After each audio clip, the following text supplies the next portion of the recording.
And Prime begins now. Now, the process to recruit 4 new commissioners to the National Electoral Body, IEBC, slightly a year before the next general election could be a clever move to forestall any attempt to invalidate any electoral decision undertaken by the Commission. The reconstituted Commission would have 2 major assignments ahead: the referendum this year, followed by next year's general election. However, experts warn that the work ahead is too much to be completed on time without posing serious administrative challenges to the Commission before it is fully reconstituted. Shadrach Miti analyzes this for us. The road towards full reconstitution of the Independent Electoral and Boundaries Commission (IEBC) began on April 14th, when President Uhuru Kenyatta signed this Gazette notice, officially declaring vacancies after 4 commissioners quit in half in 2018. Though timely and long overdue, the process ahead will no doubt be tedious. First, a 7-member selection panel will need to be set up as required by law. The political class has to, with the president, they have to appoint the panel that will interview the commissioners and submit the names for appointment to the president. That is also a process.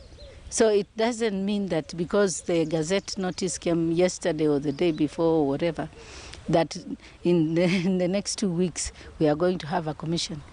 As currently constituted, the Commission lacks adequate and required personnel at its various functional and administrative levels. Electoral experts say this move, coming about 15 months ahead of 2022 elections, was long overdue. It is obviously a rushed program, and the next 30 days will be very crucial. It is expected that by Wednesday next week, on April 21st, names of the 7 members to the selection panel will have been submitted to the President for formal appointment. This will then kickstart the recruitment process. If you look at the website of the Electoral Commission, even the directors are not all there, and all the staff are not there. So you will find some key directorates are operating without leadership. And therefore, of course, this means that there is urgency. Elections are both legal and political processes.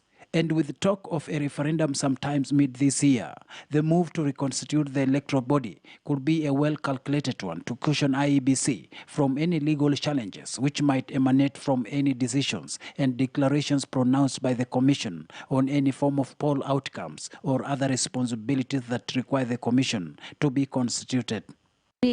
Electoral activity is governed by the law. So there is a requirement for adherence to the law and in conformity with the law. So there are certain things that an election can be invalidated if they are not followed the way they should be followed.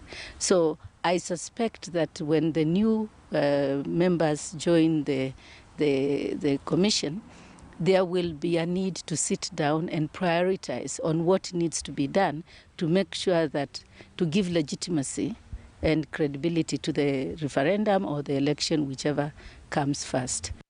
Currently, IEBC has only 3 members: Chairman Wafula Chebukati, Professor Abdi Gulie, and Boya Molo. The intended recruitment seeks to replace Roslina Kombe, Connie Maina, Margaret Machanya, and Paul Kurugat. According to the Johan Kriegler report on election affairs, an election commission must be in place at least 24 months to the general election. Shadrach Miti, KT News. Now, the push for 17